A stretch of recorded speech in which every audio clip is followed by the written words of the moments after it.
دولت سے بھی زیادہ جو سب سے بڑی نعمت ہے نا، وہ ہے صحت کی۔ تو اگر انسان کے پاس صحت نہ ہو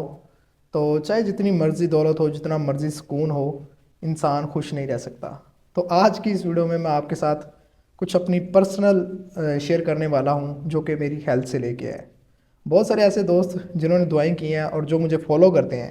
ان کے لیے خاص کر میں یہ ویڈیو ریکارڈ کر رہا ہوں اور یہ بتانا چاہتا ہوں کہ اگر آپ کے پاس جتنی مرضی پیسہ آ جائے، جتنی مرضی آپ محنت کرنے یا جتنی مرضی آپ فیمس ہو جائیں، لیکن اگر آپ کے پاس صحت نہیں ہے نا تو آپ کسی کام کے نہیں ہو۔ تو بات کچھ یہ ہے کہ سب سے پہلے تو میں آپ سے ریکویسٹ کروں گا کہ میرے لیے دعا کر دیجیے گا کہ اللہ پاک مجھے صحت دے۔ تو چند دن پہلے مجھے ایسا محسوس ہوا کہ ایک جگہ پہ بلڈ دینے کی ضرورت پڑی، جہاں پہ میں گیا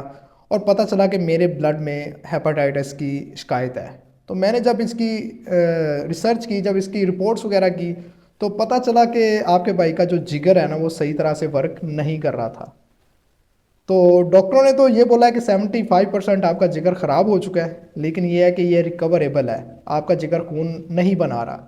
جگر کے خون نہ بنانے کی وجہ سے میرے جو بال ہیں اور میرے جو جسم پہ اوپر کافی سارے ریڈ نشان بن چکے ہیں، جس کو زخم بولتے ہیں، زخم تقریباً زخم ٹائپ ہی ہیں، وہ تو میں دکھانے سے رہا، لیکن یہ ہے کہ بال، ہیئر فال اور اس کے بعد یہ گرنا سٹارٹ ہو گئے ہیں۔ تو ڈاکٹروں نے یہی کہا تھا کہ اگر آپ ان کو ختم کر دیں تو آپ کے یہ بال بچ سکتے ہیں اور یہ جو آپ کی بیماری ہے وہ ریکوریبل ہے۔ اب بات کروں تو اس کی ریکوری کی تو وہ کافی تکلیف دہ ہے، اتنی تکلیف دہ کہ کہہ لیں کہ مجھے 2 منتھ میں تقریباً 30 انجیکشن لگنے ہیں، اور 30 انجیکشن وہ جلد میں لگنے ہیں۔ اور آپ سمجھ سکتے ہیں کہ ایک وین میں جو انجیکشن لگتا ہے وہ والا، ایک وین سے اوپر ایک جلد ہوتی ہے جس کے اندر لگتے ہیں، اور جس کی وجہ سے رات کو بخار ہو جاتا ہے، اور وہ ایک دن چھوڑ کے ایک انجیکشن لگتا ہے۔ تو میں آپ سب سے یہی ریکویسٹ کروں گا، اور یہی میرا ایک میسج، یہی میرا ایک پیغام ہے کہ دیکھو،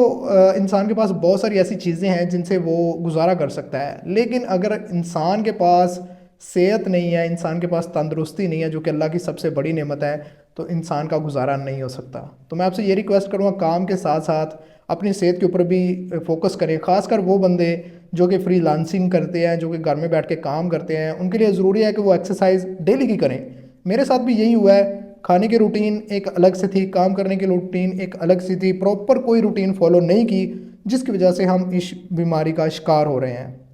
تو آج خیر، آج ہم کہہ لیں کہ شروع کرنے جا رہے ہیں، اس بیماری سے لڑنے جا رہے ہیں۔ تو آپ سے ریکویسٹ ہے کہ دعائیں کر دیجیے گا۔ جزاک اللہ۔